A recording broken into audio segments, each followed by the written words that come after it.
Bharatiya Janata party में एक बार फिर से मची खलबली। इंडिया अलायंस की बैठक क्या हुई, भारतीय जनता पार्टी में कौतूहल सा मच गया। कहीं न कहीं भारतीय जनता पार्टी के जो आला कमान है नरेंद्र मोदी और अमित शाह, उनकी उलझने बढ़ा दी है। तो नमस्कार, मैं हूं आर.के. निषाद और आप देख रहे हैं दर्शक न्यूज 24। तो दोस्तों बहुत बहुत स्वागत है आप सब लोगों का आज की चुनावी पर चर्चा में।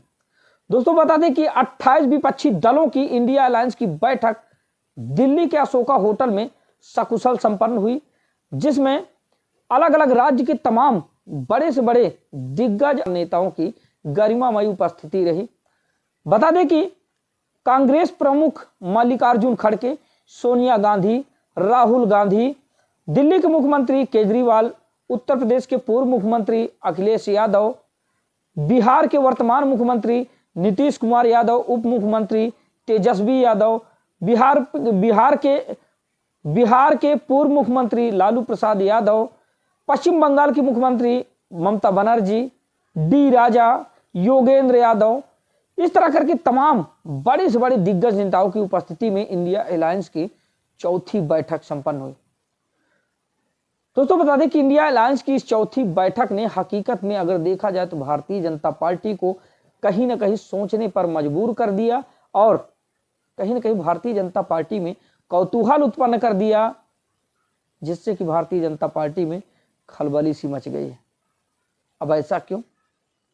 तो आप लोगों को पता ही होगा कि लोकसभा चुनाव 2024 जैसे जैसे नजदीक आ रहा है, वैसे वैसे तमाम जो अलग अलग राजनीतिक पार्टियां हैं वो अपनी अपनी जोर आजमाइश शुरू कर दी हैं और लोकसभा चुनाव 2024 की तैयारियों को लेकर सजग और अलर्ट हो चुकी हैं।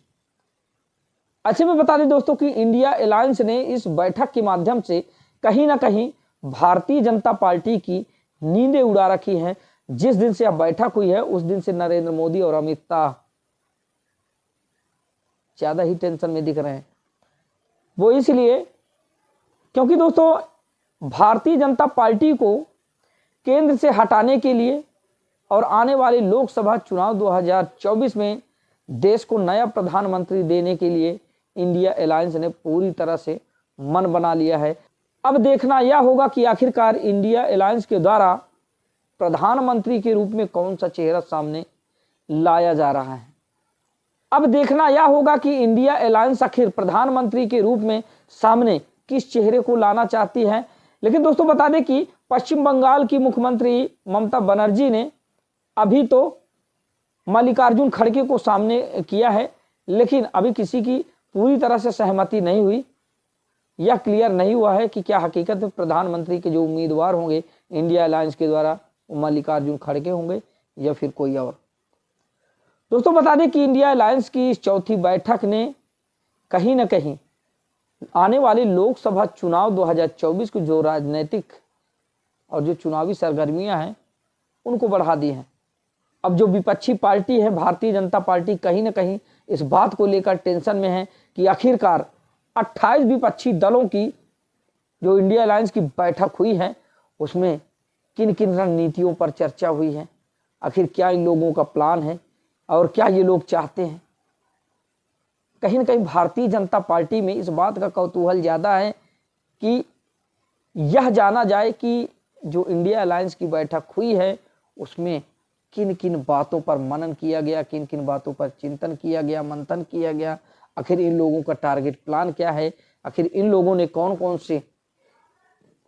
कौन सी योजना बनाई है लोकसभा चुनाव 2024 को लेकर। दोस्तों बता दें कि इंडिया अलायंस की जो चौथी बैठक हुई है उसमें आने वाली लोकसभा चुनाव 2024 को लेकर कुछ चुनावी रणनीतियां बनाई गई हैं। चुनावी रणनीतियों में यह तय किया गया है कि आखिरकार आने वाले लोकसभा चुनाव 2024 में कैसे चुनाव लड़ा जाए, किन किन शर्तों पर चुनाव लड़ा जाए और किन किन मुद्दों पर चुनाव लड़ा जाए, जिससे कि भारतीय जनता पार्टी को केंद्र से उखाड़ फेंका जाए।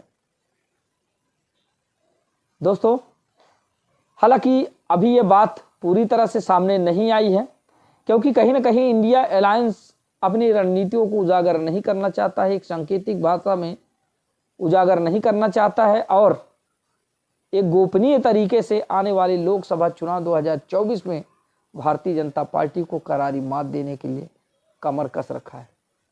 दोस्तों बता दें कि इंडिया अलायंस की चौथी बैठक संपन्न होने के बाद आगामी बैठक 31 दिसंबर 2023 रखी गई है, जिसमें इंडिया अलायंस के द्वारा जो 28 विपक्षी दलों के नेता हैं उनके समक्ष सीट शेयरिंग को लेकर बातचीत होगी। साथ ही आने वाली लोकसभा चुनाव 2024 को लेकर तमाम चुनावी रणनीतियां बनेगी, लेकिन अभी इस बात का खुलासा नहीं किया गया है कि कैसी कैसी रणनीतियां बनेगी और किन किन रणनीतियों पर इंडिया अलायंस चुनाव लड़ेगी, जिससे कि भारतीय जनता पार्टी को करारी शिकस्त दे पाए।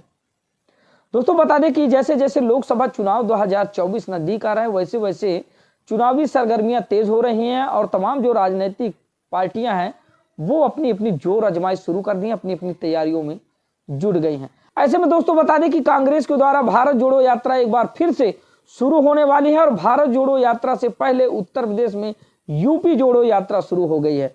यूपी जोड़ो यात्रा 20 दिसंबर 2023 सहारनपुर से शुरू होकर 15 जनवरी 2024 लखनऊ में जाकर संपन्न होगी। यूपी जोड़ो यात्रा आने वाले लोकसभा चुनाव 2024 के लिए काफी प्रभावी होगी, क्योंकि कहीं ना कहीं उत्तर प्रदेश में इन दिनों जो हाहाकार मची हुई है वो बेरोजगारी, सबसे ज्यादा युवाओं में बेरोजगारी को लेकर, महंगाई को लेकर और तमाम छोटे से बड़े मुद्दे हैं जिनको लेकर यूपी में हाहाकार मची हुई है। क्या लगता है कि ऐसे में इन मुद्दों पर इंडिया अलायंस इसका फायदा उठा पाएगी? क्या India alliance Bharatiya Janata party को करारी शिकस्त दे पाएगी? दोस्तों बता दें कि आने वाले 31 दिसंबर 2023 को एक बार फिर से इंडिया अलायंस की बैठक होगी, जिसमें 28 विपक्षी दलों के नेता फिर से एकत्रित होंगे और सब लोग बैठ के आने वाले लोकसभा चुनाव 2024 की रणनीतियों पर परिचर्चा करेंगे। चुनाव प्रचार को लेकर तमाम रणनीतियां बनाई जाएंगी, रैली और सम्मेलनों को लेकर तमाम रणनीतियां बनाई जाएंगी और साथ ही सीट शेयरिंग को लेकर तमाम अहम मुद्दों पर बातचीत की जाएगी। दोस्तों फिलहाल आप लोगों की राय क्या है कमेंट के रूप में जरूर बताइएगा। हमें आपके कमेंट का इंतजार रहता है, क्योंकि जब आप कमेंट करते हैं तो हमारा हौसला अफजाई होता है, हम और कुछ बेहतर जानकारी आप लोगों के समक्ष साझा करने की चेष्टा करते हैं, कोशिश करते हैं। और दोस्तों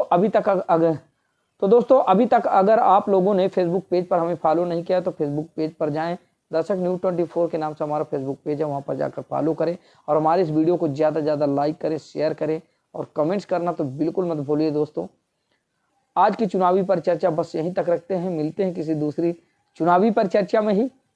तब तक के लिए नमस्कार, जय हिंद।